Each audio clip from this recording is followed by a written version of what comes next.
The Houston Cougars may not seem like one of the blue blood powerhouses of college football, but they have been sort of in that second tier for a very long time. The Cougars rose to national prominence in the late 1970s as a member of the Southwest Conference. The Cougars were in the Southwest Conference from 1976 until the conference's dissolution in 1995. During that period, the Cougars won 4 conference championships in 1976, 78, 79, and 84. Following the dissolution of the Southwest Conference, the Cougars joined the newly formed Conference USA, where they remained through the 2012 season. The Cougars won a single Conference USA championship in 2006. Then, at the beginning of the 2013 season, the University of Houston joined the newly formed American Conference, where they stayed for 10 seasons, again winning a single conference championship in 2015. And then for the past 2 seasons, the Houston Cougars have now resided in the newly adjusted Big 12, where they have gone 4-8 in both of their first 2 seasons in this new conference. Now, there may not be a ton of big names, but there are some very critical college football names attached to the University of Houston. Among those is Andre Ware, who won the 1989 Heisman Trophy and became the first black quarterback to ever win the award. The 1989 team was famous for both their run-and-shoot offense and for the fact that they were not on live television a single time that entire season due to NCAA sanctions. The University of Houston has 4 members in the College Football Hall of Fame: Coach Bill Yeoman, quarterback Andre Ware, D-tackle Wilson Whitley, and wide receiver Elmo Wright. Former Houston quarterback Case Keenum also holds the NCAA all-time records for completions, passing yards, and passing touchdowns. So there's a lot of history surrounding this program, but they have never really gotten to that top tier of college football, especially since the late 70s and mid-80s. So we're going to take control of them in this series and try to lead them to a national title and make them the powerhouse that they are supposed to be. And here is the coach that is going to help us do just that, Coach Brandon Satterwhite. Of course, I had to put him in the short sleeves and jeans, being down in Houston. It gets hot, so we weren't going to have him, dressed up in a suit or anything like that. But as you can see here, Houston has had some pretty good years. 21 and 22, they did very well, and they had this really good stretch while they were in the American Conference.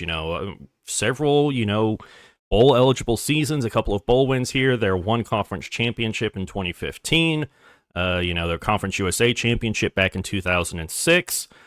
They don't have a ton of bowl wins, though, so we're definitely going to try and make that something that we want to have be a regular thing. We are expected to win, at the very least, a bowl game every year. As you can see, since coming to the Big 12, things have been a little bit rough here for the Cougars. 4-8 seasons back-to-back years. We do have a 2-year contract here. The goal is to win 5 games each year. Of course, for us, we're going to be trying to win at least 6 to become bowl eligible, and then eventually, making a push towards the college football playoff, Big 12 championships, stuff like that. Before we get into recruiting, let's take a look at the current roster for the Houston Cougars, and it all starts with the quarterbacks. And here we have a very interesting quarterback in Connor Weigman, the former 5-star prospect coming out of high school. He was also a top baseball prospect in the state of Texas. Coming out of high school, he was the Offensive Player of the Year by the Houston Touchdown Club and also the National High School Quarterback of the Year by the National Quarterback Club. He committed to Texas A&M in 2022 as part of Jimbo Fisher's historic recruiting class that year that included 8 5-star prospects. He started the final 4 games of his 2022 freshman season, where he threw 8 touchdowns and 0 interceptions. The starting job was his for the Aggies going into 2023, where he led them to a 3-1 start, where he threw 8 touchdowns and only 2 interceptions before a season-ending foot injury. And then he was benched midway through the 2024 season for Marcel Reed, who now holds the starting job for the Aggies. Behind him, we have Zion Chris, who has some very impressive abilities and impact depth trait. He is a junior, though, so most likely he will try to transfer, I figure, at the end of this year. He's a former 3-star prospect, led his high school to their first ever 3A state championship, and he transferred to the Cougars from the University of Louisiana after the 2023 season. But the man of the future, the guy that we are most excited about, is this true freshman, Austin Carlisle, out of Missouri City, Texas.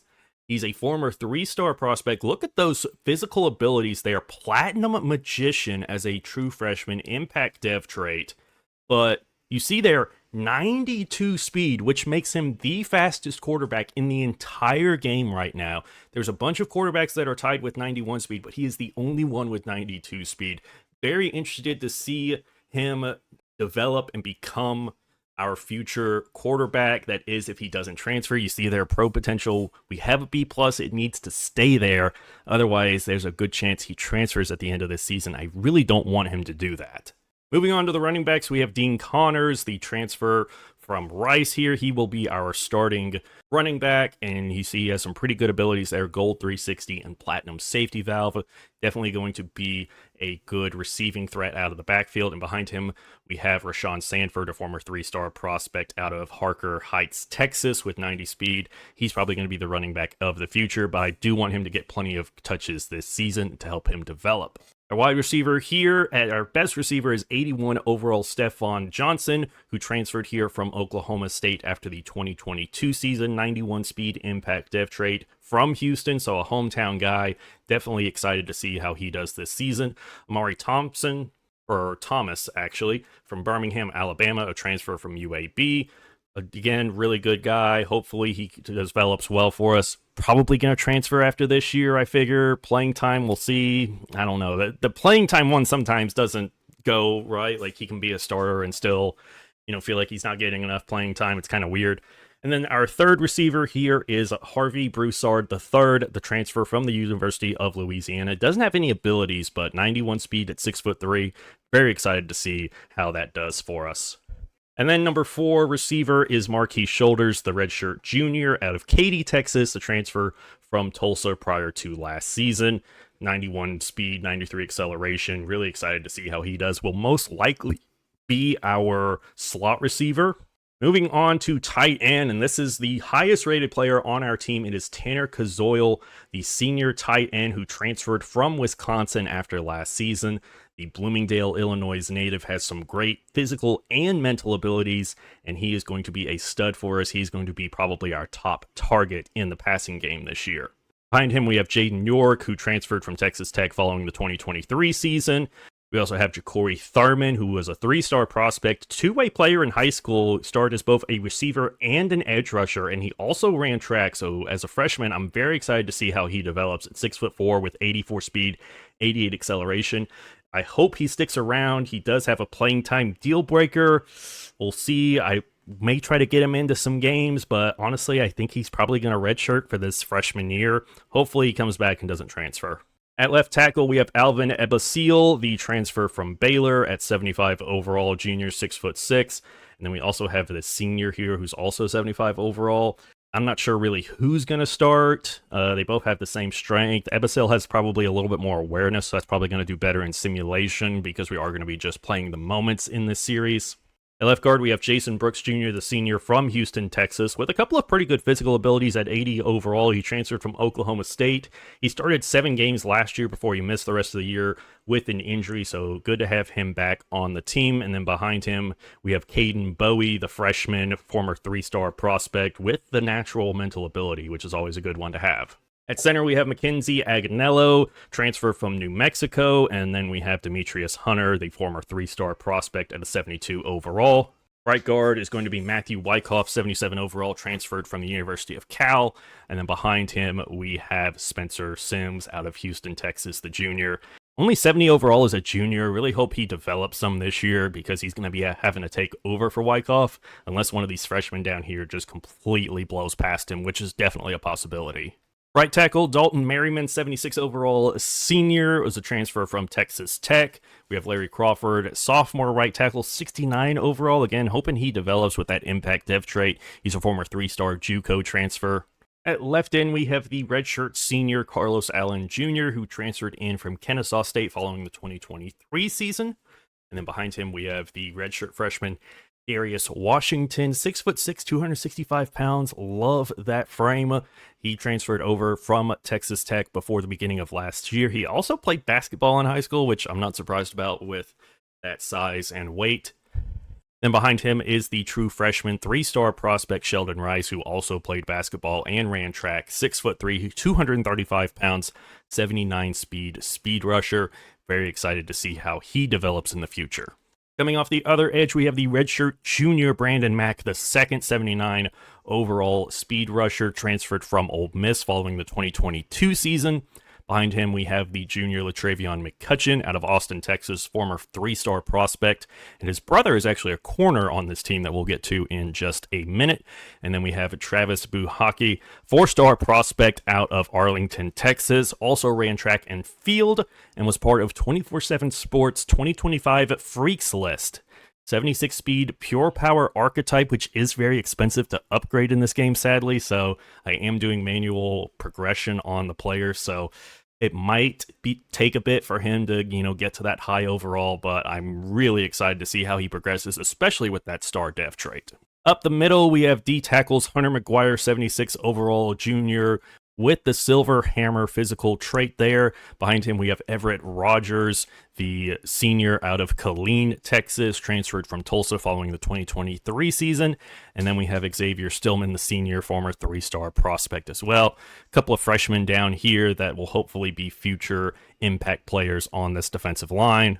At the Sam linebacker, we have redshirt senior, 81 overall, Eddie Walls III, the transfer from FIU. At Mike linebacker, we have Jesus Machado, who has platinum wrap-up, 88 overall. Very excited to see how this transfer from Tulane plays for us. Will most likely be our user, I figure. And then at will linebacker, we have Carmike Glass, the transfer from the University of Louisiana. He had experience at both edge and off-ball linebacker in high school. He's got the signal caller archetype. He's only a redshirt sophomore, already an 83 overall. Very excited to see how he progresses. Corey Platt Jr., the redshirt sophomore, former 4-star transfer from Tulane following the 2023 season, also 78 overall. Might see him move possibly to either Sam or Mike, depending on what we need further down the road. And the redshirt freshman Christian Braithwaite, the 4-star prospect, transferred from LSU after the 2023 season. At corner, we have some older guys and then also some younger guys that are developing very nicely here. We have Mark Stampley, the second out of Peachtree City, Georgia, 5'11", 185 pounds, transferred from Georgia Southern after last year. We have Will James out of Grand Bay, Alabama, a redshirt sophomore transfer from Southern Miss. Latrell McCutcheon Sr., who we saw his brother earlier, transferred from USC before the 2023 season. And then we have JD Rem, the redshirt senior, 77 overall, former 4-star prospect, transferred from Auburn after the 2023 season. Free safety, we only have one on the entire roster. Definitely going to have to recruit this position some more, but we do have the redshirt junior out of Katy, Texas, Kentrell Rebb, the coverage specialist, transferred from Tulane after the 2023 season.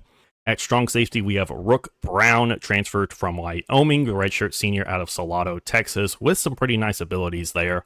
And then behind him, we have Jordan Allen, the transfer from LSU, 77 overall, redshirt sophomore with 90 speed. Very excited to see how he progresses.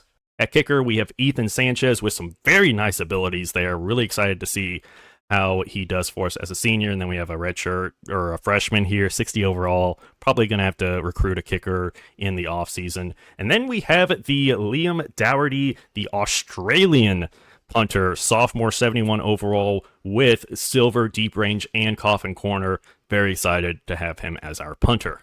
So there is the current roster. Now let's go take a look at the future as we set up our scouting board. All right, so we've got our recruiting board filled out here. I tried to kind of follow the suggestions on how many to add from, what it shows on team needs up there at the top. So that's kind of what I based a lot of it on. We do have a couple of quarterbacks here. Daniel Rhodes doesn't look great. Accuracy's all right. Toggle actually looks pretty good, 93 throw power, pretty high speed, it looks like. So definitely would like to bring him in as some depth alongside Carlisle, of course, if Carlisle doesn't transfer. The running backs look all right here. Nothing too impressive. Same with these receivers. This guy, Khalid Ali, actually looks pretty good. 90 spectacular catch, good deep route running, good speed, it looks like. Emmanuel Rios looks like a stud of a lineman, 5-star, number 1 tackle in the country. He's from Angleton, Texas, so we have a diamond pipeline on him. Really hope that he decides to come here. The rest of the offensive linemen didn't look too impressive. And then with the defensive guys, we've got quite a few here that look pretty good. Guy here with 80 power moves, 79 hit power. 75 tackle, 70 pursuit, so he'd be a pretty good edge rusher, I feel like. Tariq Terrell, 81 strength, 75 hit power. Power and finesse moves aren't great. He'd probably be better, honestly, as a D tackle, I feel, as a run stopper. Shane McCluster looks really, really good as a will linebacker, lurker there. 76 zone coverage, 82 speed, 87 acceleration, 78 tackle would actually be a great user. Eric Cook, same thing, great coverage, great speed. Same thing with Alec Madden. All of these will linebackers would be really good to get. Carmona as a Sam looks pretty good. Would want to scout him a little bit more, and then I wasn't able to scout the rest of these guys. Hopefully we'll be able to in the future. But these are the 34 guys we're going to go after in season. I'm not going to add anyone else to the board during the season to kind of make it a little bit tougher on myself and to kind of force myself to utilize the transfer portal more at the end of the season, sort of like how people do in real life. So this are our 34 targets here. So these are the guys we're going to be going after, and we're going to be learning a lot more about them in the coming weeks. Schedule for the year, we start off against FCS Midwest at Space City Financial Stadium. I believe this is not the Experts team builder team from last year.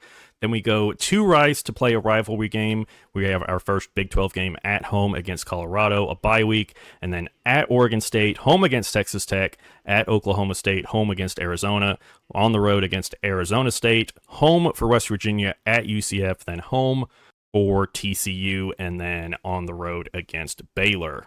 So it's going to be home away, home away, home away, basically the entire season. But I think this is a pretty decent schedule for us, especially out of conference. Oregon State, I think, might be a bit of a tough one. Rice is a good rivalry game, and then an FCS tune-up to start the season is never a bad idea. We are going to be a motivator for this series. I turned off the pre-order bonus just because I didn't want to start with a whole bunch of skill points. I kind of wanted to work that up through the process of the series, but we are going to be filling out the motivator tree to try to get those off-season training boosts for as many positions as possible. And then also let's check out our coordinators. We have neither of the actual Houston coordinators licensed here for the game, so both of these guys are generated. We have Patrick Miller, the architect. He does have the architect tree here, which is very nice because it gives the quarterback an extra XP bonus for every 3-game win streak, earns additional XP for in-game goals, and a chance to increase a random skill cap when they level up. So that's very good to see. We also have the motivator tree for him, so quarterbacks and running backs will get the off-season training boost from him. And then we also have the tactician tree for quarterbacks and running backs here.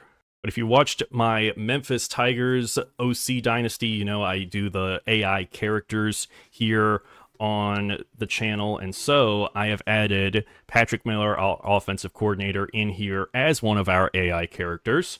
So let's see if he'll give a brief introduction of the personality I created for the coach here for this series. Hey, Coach Patrick Miller, you are the offensive coordinator for the Houston Cougars. Would you mind giving a brief introduction of yourself to the team? Tell us a little bit about yourself and what your plans are for the offense here at the University of Houston. All right, gentlemen, circle up and listen up. I'm Coach Patrick Miller, your new offensive coordinator here at the University of Houston. Born in Beaumont, raised in Blitz pickup. I played a little ball myself, guard at Louisiana Tech, back when we thought tempo meant snapping it before the defense finished tying their shoes. I've spent the last few years dialing up fireworks across the Sun Belt and American Conference, and now I'm here to light up the scoreboard in H-Town. Let me be real clear. We're going to play fast, physical, and fearless. I run a multiple spread offense built on stressing defenses sideline to sideline and vertically. If you can make a guy miss in space or hit a moving target at 45 yards, we'll find a role for you. We're going to make teams defend every blade of damn grass, and if they hesitate for a second, we're scoring 6. This isn't just about plays. It's about execution, swagger, and wearing defenses the hell out. So if you're lazy, soft, or allergic to effort, transfer portal's that way. If you're hungry, tough, and ready to be part of something dangerous, buckle up. Let's build a bully. Go Cougs. Go Cougs.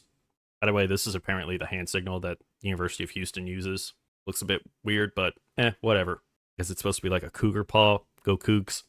Now let's move on to our defensive coordinator, the strategist Eric Luke, who has the recruiter tree here for defenses, so it's easier to scout our defensive players here. And then we have the strategist, which means our defensive players get boosts on complimentary visits, and the visits have a bigger impact on them as well, which is a good thing that we're doing all of the pipeline guys, because now it'll be cheaper to bring them on visits, which will help us get them more in recruiting. And then we've got a few tactician attribute boosts here for our defensive players.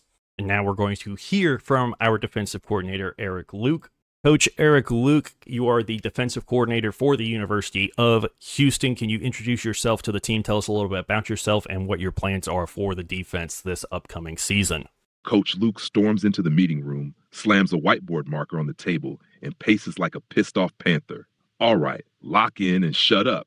Name's Coach Eric Luke, your new defensive coordinator.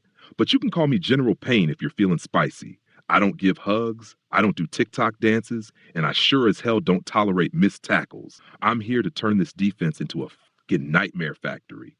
Quick background. I came up the hard way. Walk-on linebacker, 4-year film junkie, 2-time all-conference in pain delivery. I've coached everywhere from FCS war zones to Power 5 powder kegs. My schemes have ended coordinator careers and made quarterbacks question their life choices. You ever see a QB cry before the snap? You will. This year, here's the plan. Multiple fronts. I'll disguise more than a catfish on Tinder. 4-2-5, 3-3-5, amoeba fronts, simulated pressures. Hell, I might blitz the damn water boy if it confuses the QB. Relentless pursuit. You stop running when you're dead. Maybe. Turnover or time out. I want the ball or I want the clock bled out. Third down, we treat that like it insulted our mothers. No free yards. You give up 20, you owe me 200 up downs and a PowerPoint on why you suck. And if any of you think you're safe just because it's fall camp, think again. I trust no one. Not the offense, not the refs, not the depth chart I wrote last night. Every damn day is a job interview, gentlemen. Now stand the hell up. We're not Houston Kittens. We're the Cougars. And this fall, we hunt. Let's fucking ride. Thank you for that, Coach. I appreciate it. One last thing before we move on, we are going to do a brief interview here with our reporter. You remember him if you watch the OC Dynasty series with the Memphis Tigers. This is reporter Chase Dunlap. We're live from fall camp in Houston with none other than Coach Brandon Satterwhite, fresh off a 12-1 season and a Broyles Award, and now the new head man for the Cougars. Coach Satterwhite, first camp as the top dog. How does it feel to be running your own program, and what kind of identity are you trying to build here at Houston? Thank you, Chase. First off, everyone at the University of Memphis, I want to thank, from the head coach to the entire coaching staff. They were phenomenal. Gave me my first offensive coordinator job, and I think we did something really special last year. Went on a great run, won the conference, made it to the playoff for the first time in the school's history. So it was a great experience there. And then this was just a great opportunity. This roster has a lot of really fascinating pieces. I'm really excited to be here at the University of Houston, and I think there's a great opportunity here as far as plans for the program. On offense, I think with offensive coordinator Patrick Miller, I think we're going to see a lot of the same of what we saw at Memphis last year.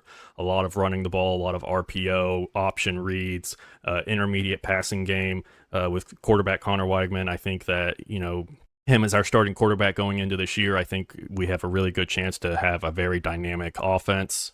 And then defensively, defensive coordinator Eric Luke, it's going to be a very high-powered, smash mouth sort of defense, a lot of blitzes, a lot of different scheme looks, a lot of pressure. So, it's going to be a very difficult defense to go up against, and it's going to be very challenging for opposing quarterbacks. Appreciate that, Coach. And it sounds like Cougar fans are in for a hell of a show this year on both sides of the ball. Second question. What's been your message to this team during camp? You're the new voice in the locker room, but you've got veterans, transfers, and freshmen all trying to buy in. How are you uniting this group under one vision? Yeah, with the changing landscape of college football these days, I think what the message has just been, every day is a job interview. Every day, is your chance to show what you've got to this coaching staff. We have a vision for what we want to see from this team. And if you're willing to put in the work and you're willing to, do what needs to be done to bring that, then there's a spot for you here. And if you don't want to be a part of that, if you're not willing to put in the effort, then, the transfer portal is always open. Strong message, Coach. And in today's game, clarity like that matters more than ever. Last one for you. Houston fans have been hungry for a return to national relevance. You've won everywhere you've been, and now you've got the keys to a Big 12 program. What's your vision for what this team can accomplish, not just this season, but over the next few years under your leadership? Yeah, I definitely agree. The fans here have been wanting this team to have more of a national profile, and that's sort of been something that they've mentioned to me many times since I've taken this job. And I think that, not just for this season, but in the future, there's a very bright outlook for the University of Houston. We've got a lot of young players on this team that are developing very nicely. We've got great veterans that have won at big-time programs that have come here to try and, make a name for themselves. And we're hungry. Everyone here wants to win, and that's what we plan on doing. This is a tough Big 12 conference, but I don't think it's something that we can't overcome. Well said, Coach. You've got the vision, the resume, and now the reins. Houston's in good hands. That's all from camp with head coach Brandon Satterwhite. Cougar fans, buckle up. It's about to get real interesting in H-Town. All right, let's go ahead and move on here to week 1. And we're actually moving on to week 0, actually. We've already had 5 guys lock us out. Yikes. And we've got a lot of guys here looking at transferring. Connor Weichman up there among them. So a lot of guys here that could possibly be gone after the season already. We see the quarterback here, Ole Miss, going after this guy heavily. So not sure we'll be able to really make his top bunch. We'll throw 25 on him for now, but we're going to go after Daniel Rhodes as well with 25 for now. Jalen Atagua, not a lot of big schools going after him, and I really like what I'm seeing from him. I may throw a little bit more scouting here. 86 speed, 91 acceleration. I like that a lot. I'm going to throw some time on him. I'm going to throw some time on all these running backs. We're second on Mapu, so we'll throw some time on him. We're 5th on Ali, behind some other really good Texas and Oklahoma schools. TCU's kind of way out in front. I think I may go ahead and take him off and not really worry about him too much. We're going to throw 50 on Rios here because he is probably our top guy that we're going after this year.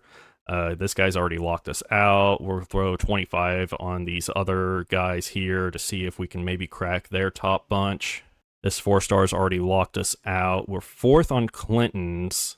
USC and Ole Miss are up there, but I feel like we could probably jump them if we throw 50 on him.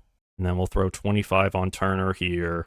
This guy's already locked us out. Now, this is where I really want to go after guys here, because I think we can really snag some really good defensive players here, especially with these will linebackers. I'm going to throw probably 50 on a couple of these guys, and then the rest I'll probably just put 25 on for now, and then see how it's looking at the start of week 1. But we're already down to 29 guys left on the board here, so things are getting a bit... We're losing a lot of guys already that I was not planning on already being off my board. But there's week 0 recruiting. Let's see how it goes here going into week 1. Oh, and a lot of guys lock us out. Oh gosh, that is not good. Yikes. So we're going to take all the guys that lock us out off our board here.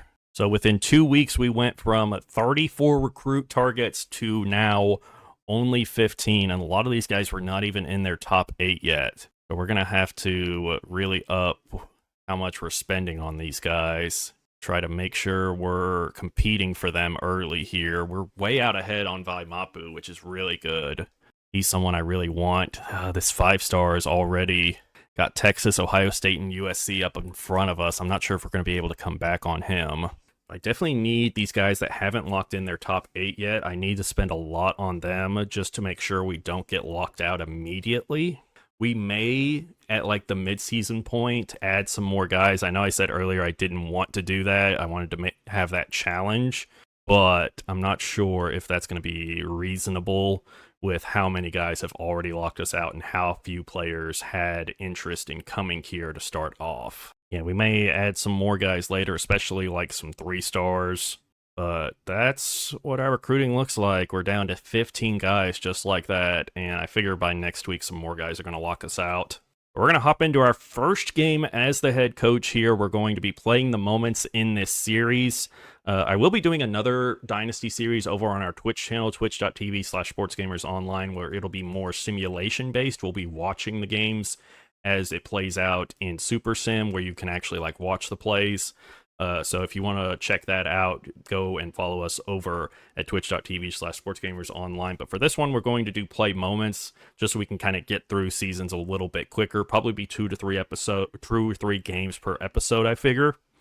But here are our jerseys and uniforms for this first game. We have some other really good ones, like this alternate here, this black and white I really like. H-Town with the Oiler look will definitely get some use this year.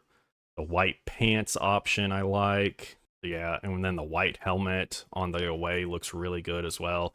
But we're going to start off with our base uniforms here. I really like the look of them, especially those helmets. So let's hop in and see how we do here in our first game. And here we go at home. We've got the Cougars coming out of the tunnel here. I did forget to do red shirts and depth chart changes. I'll probably do that after this game. But here come the Cougars, man. And there's the marching band, the cheerleaders. Got FCS Midwest Rebels coming into town.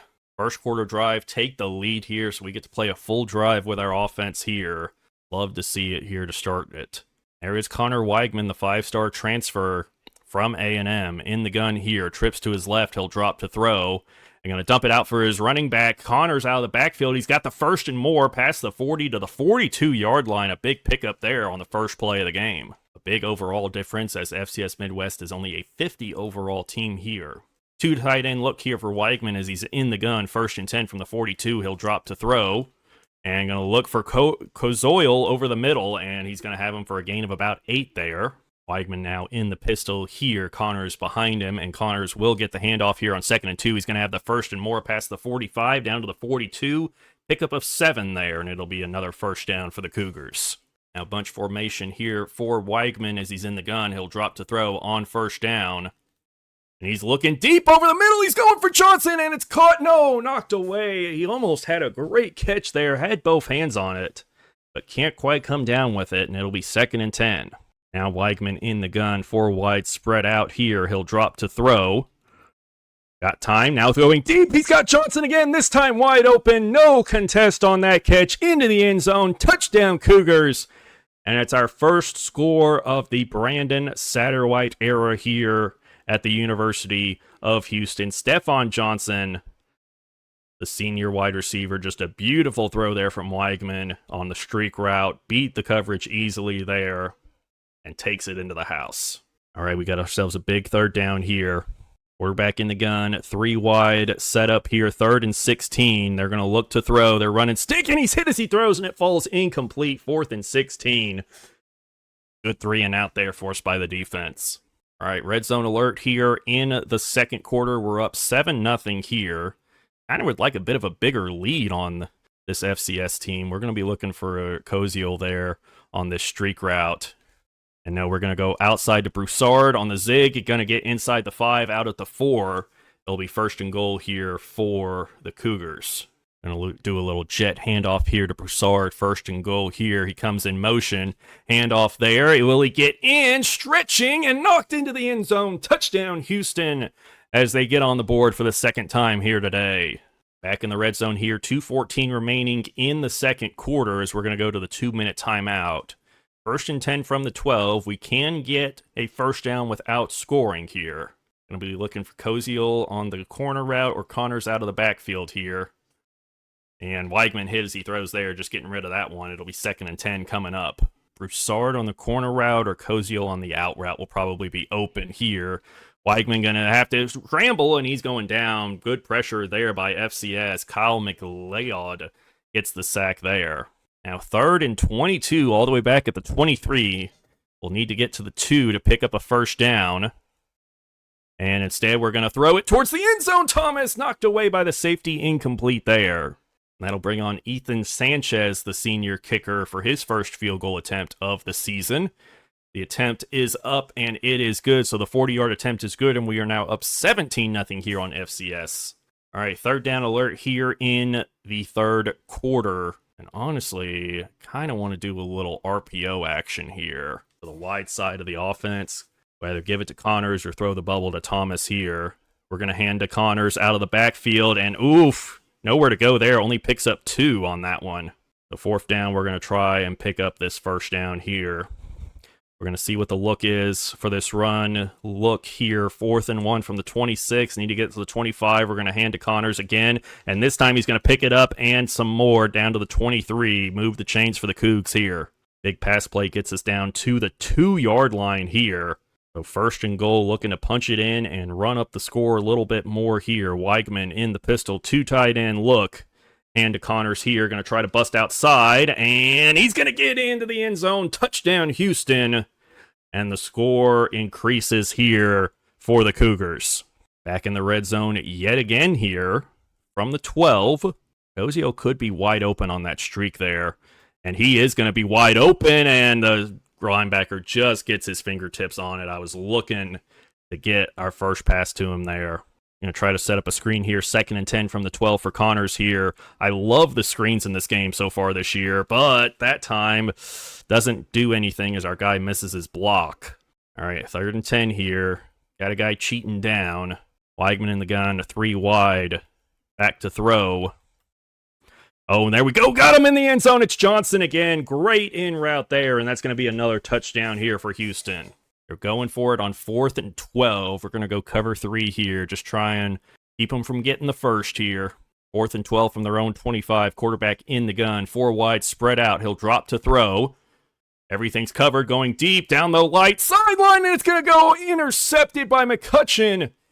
Picked off, and he's running it back past midfield, and he'll be knocked out of bounds near the 42-yard line. A great interception and return for Trayvon McCutcheon. Now back in the red zone yet again here from the 15. Weigman in the gun here. 2 tight end set. There'll be a handoff for Connors up the middle, and he's only going to get about 3 yards on that carry. We're actually going to substitute Sanford in here.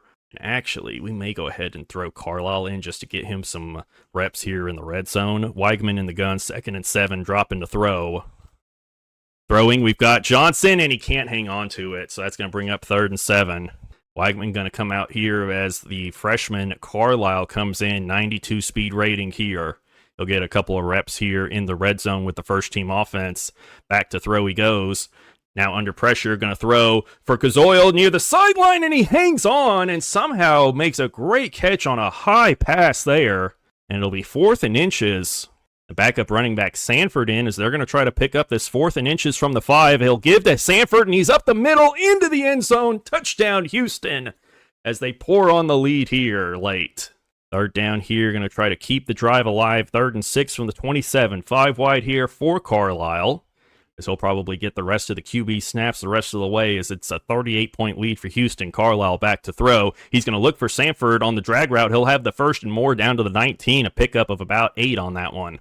Now in the red zone here, 1st and 10 from the 19. Of course, we got to go read option here with the 92-speed quarterback. He's going to keep it here, trying to make a man miss, and he can't. Only picks up 3 on the QB keeper. Now 4 wide, 2nd and 7 here. Carlisle in the gun.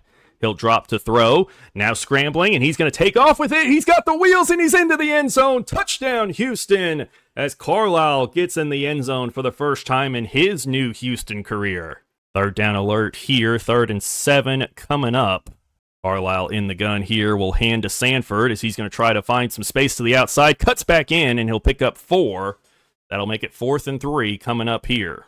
Sanchez will come back on here for another field goal attempt. Kick is up from 37, and it is good, and so the lead now grows to 48-0. Houston leads over FCS Midwest. That will be the end of this one. We blow out FCS Midwest 48-0, as we expected to hear. Connor Weigman had a great debut for the Cougars. 20 for 29, 305 yards, 2 touchdowns, no interceptions. Carlisle in relief in garbage time, 3 for 4 for 19 yards, no touchdowns, no picks. Running game, 19 carries for Dean Connors, 64 yards and a touchdown.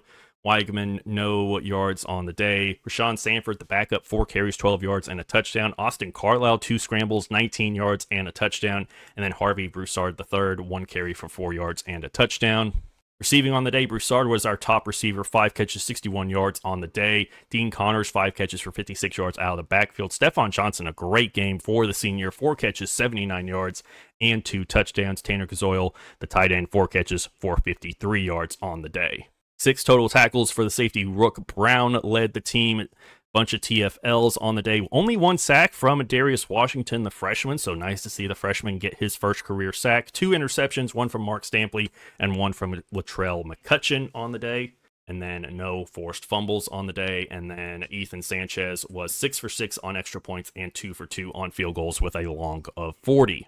All right, so we've got a bunch of guys. We have one more guy lock us out, sadly, in recruiting. Let's go take a look and see how things are going. I mean, honestly, things are looking pretty good for most of these guys. We're up to number 1 on Rios. Mapu is in his top 5, so let's see if we can hard sell him. Ooh, if this is it, then we have really good ratings for Star Search. Hopefully that's one that a lot of guys go for here.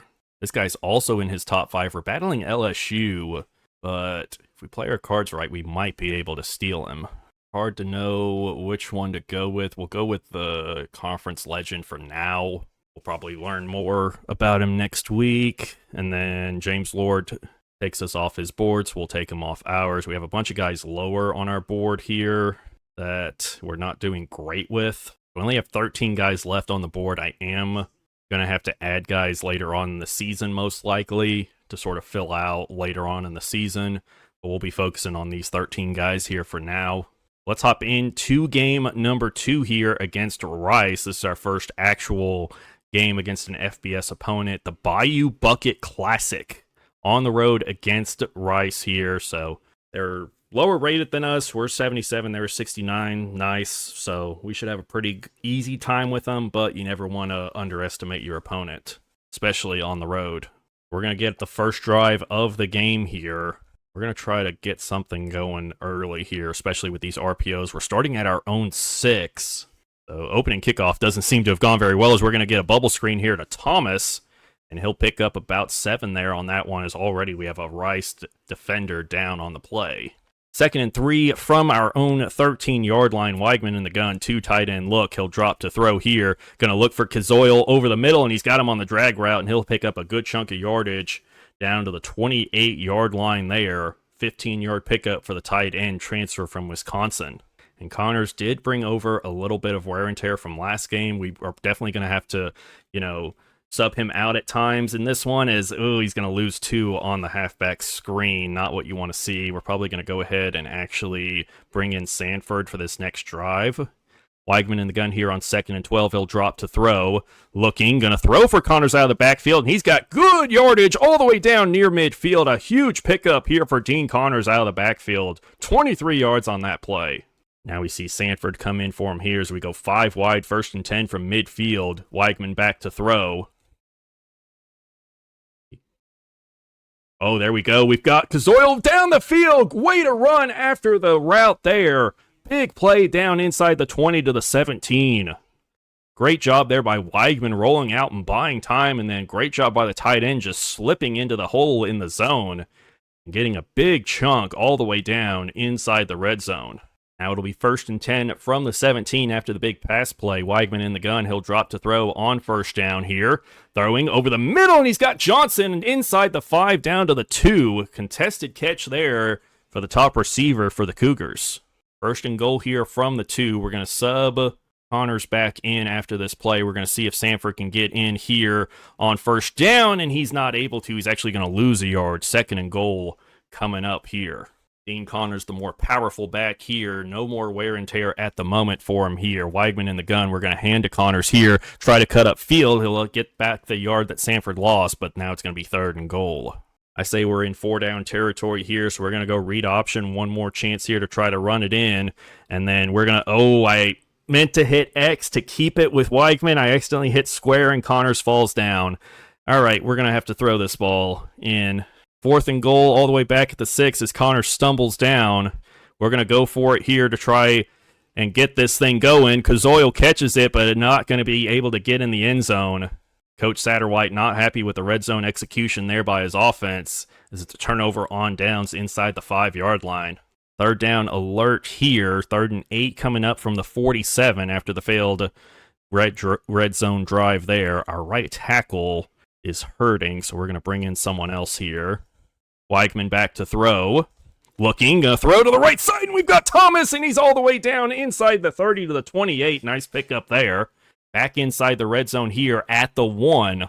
Last time we were this close, we went 4 and out. Now let's see if we can punch it in here with Connors, and this time Connors easily walks in untouched for the score, and the Cougars are on the board first here in this rivalry matchup. And we're back in the red zone again, just like that, so we'll go to the start of the second quarter. We're up 7-0 on Rice and looking to extend that lead even more here.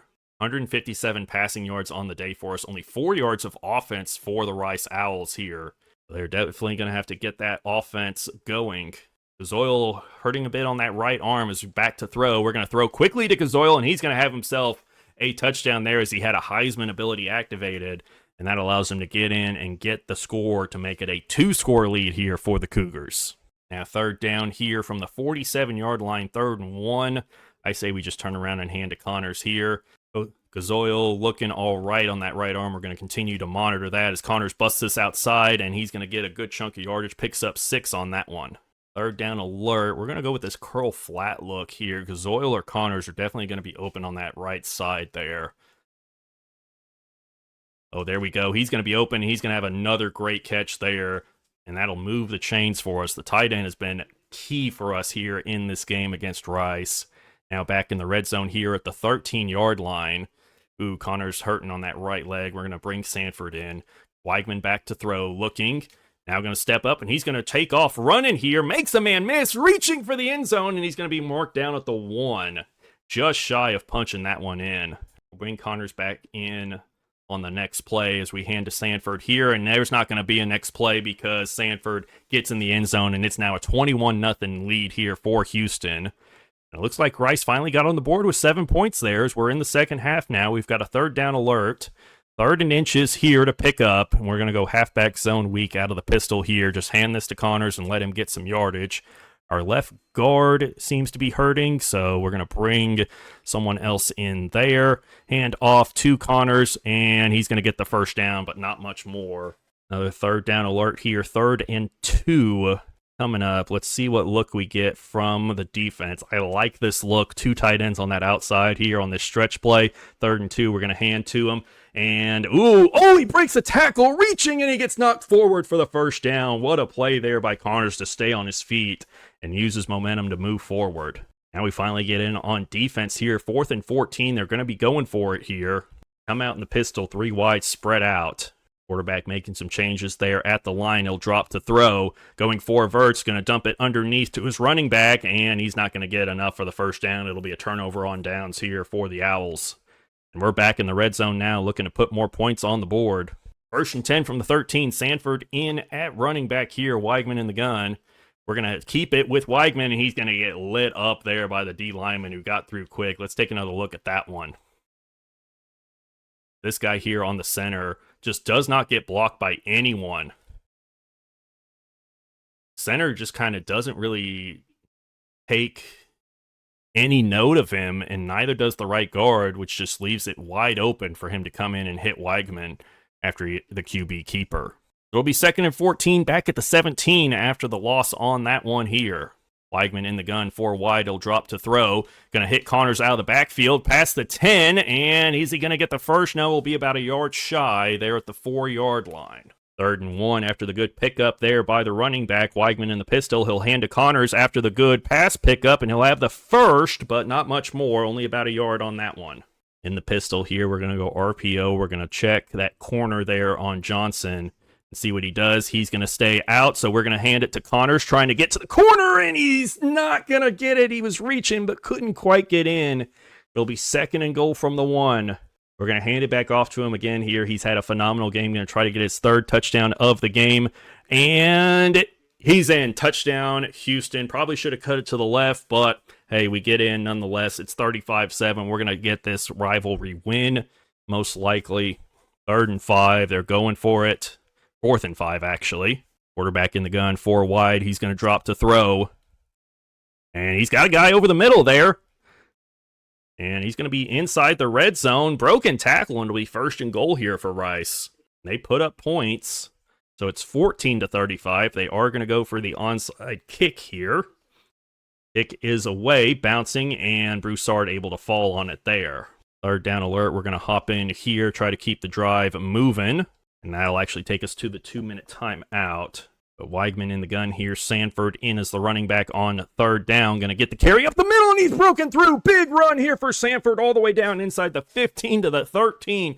Huge run there for the backup running back. Now Connors back in at running back here. 1st and 10. Weigman in the pistol. 2 tight end look. He'll hand to Connors, and he's going to get another good carry here.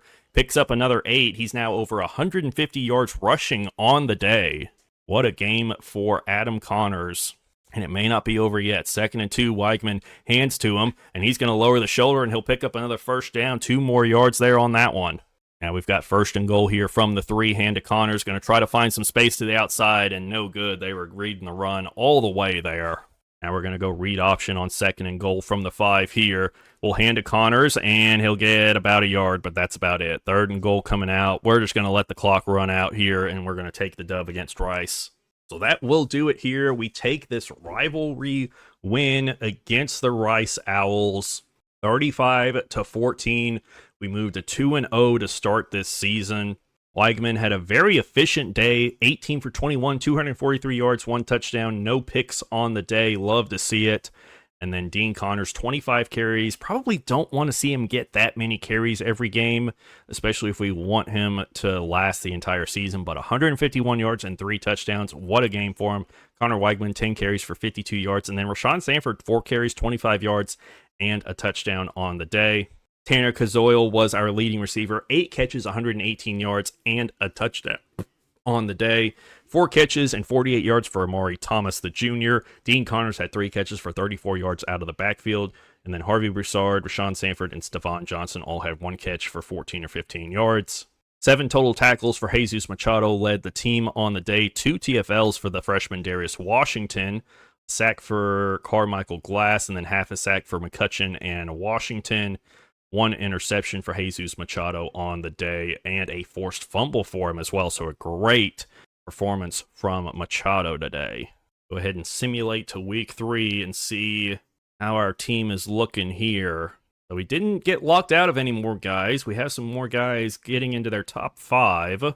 Jesus Machado gets Big 12 Defensive Player of the Week after his phenomenal performance against Rice. He also gets National Defensive Player of the Week. Love to see it. Love to see the guys getting recognized.